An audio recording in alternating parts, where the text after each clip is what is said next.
sorry, tell me your first one. Abortion. Yeah, it's a very uncomfortable, controversial topic, which is better left unspoken. 1 in 3 women will have an abortion before they hit menopause, which would be about 5 or 6 of us. So, decades ago, women suffered, a quote by Lisa Ellerstein. Decades ago, women suffered through horrifying back alley abortions, or they used dangerous methods which they had no other resources. So when the Republican Party launched an all-out assault on women's health, pushing bills to limit access to virtual service, we had to ask, why is the GOP trying to send women back to the alleyway? Most people see abortion as a forbidden subject. There's a pro-life and there's a pro-choice. Pro-life is pretty much the woman keeps the baby, and then pro-choice is the woman gets to do whatever she pleases. And what I want you to learn today is abortion, just to open up your mind about it. Abortion is a very controversial topic for a man and a woman. They both have opinions on it. The woman who is pregnant should be the only one who makes choices about the fetus. First, I will talk about what an abortion is and what effect it may have on the body during and after the procedure. Then I will be talking about why women should have a choice on their body and no one else should be involved in it. And finally, I will look at why women may have them and what could happen if they made it illegal.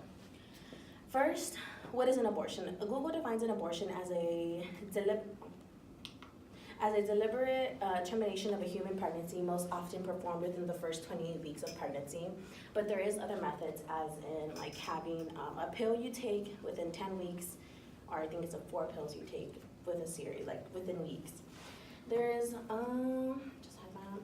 abortion is a big surgery for the body. Like all surgeries, there may be side effects, which includes abdominal pain, cramping, nausea, vomiting, diarrhea, spotting, bleeding, if done by the first trimester. It is more dangerous if you have it later in the terms of pregnancy, which could lead to heavy bleeding, infection, damage to the cervix, scarring in the uter something lining, damage to the organs, and death. But that's later in the pregnancy.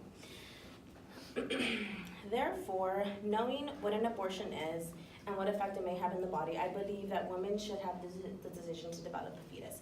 Secondly, if women are doing the procedure, they have the right to know what can happen.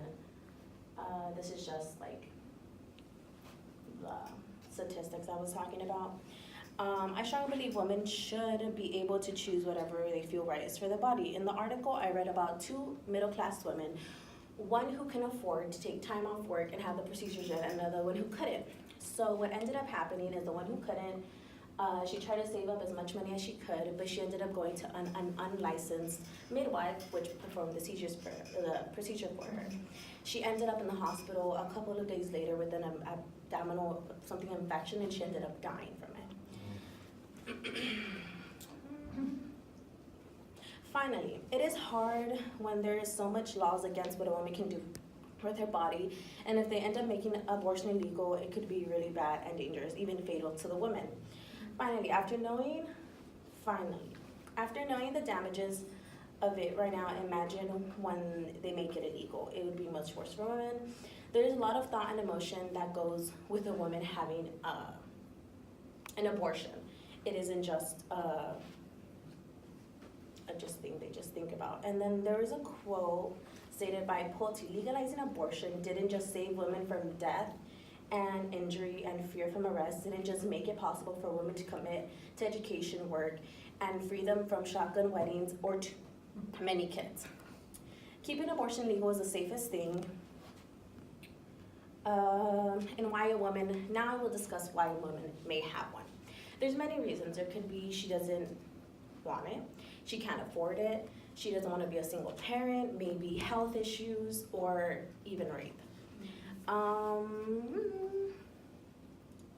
Or interfering with her education, which, so many reasons, whatever that may be, they should know what the fact, they should process mentally and physically why how it's gonna happen. Okay, so first I talked about what an abortion is and what effect it may have on the body. Secondly, I talked about why I believe women should have the right to do whatever they please with their body. And lastly, I talked about what they, like, if they made it illegal, how dangerous it could be. Oh, and then why they may have them. I hope this opened up your mind about the topic and about what women go through, even if it's what women go through. And then here's a quote by Elizabeth Jones Smith: "No woman has an abortion for fun." And that's all.